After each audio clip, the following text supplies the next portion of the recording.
ikkinchi qavatni tekshirishini, Maymay esa birinchi qavatni tekshirishini aytadi. Tekshiruvlar natijalarida ular hech qanday narsa topa olishmaydi. Lekin Maymay hamda Atahimening yo'llari kesishadi. Shunda Atahime, "Sen birinchi qavatni tekshirib bo'ldingmi?" deganida, "Men hali ham birinchi qavatdaman" deya javob beradi Maymay. Shundan so'ng ular la'natlangan ruhning qorni ichiga tushib qolganliklari va uning sehri ostida ekanliklarini bilishadi. Shundan so'ng Atahime o'zining tajribalaridan kelib chiqib, mana shunday u o'zining labirintini qurib borayotganligini, agar biz tezda bu labirintdan chiqib ketmoqchi bo'lsak, uning labirinti buzilishi hamda sehri tugashini aytadi va ular ikki tomonga qarab yugura boshlashadi.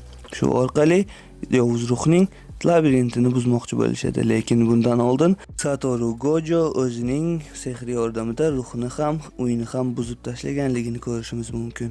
Shundan so'ng bizga Geto u ruhni qanday qilib o'z ruhi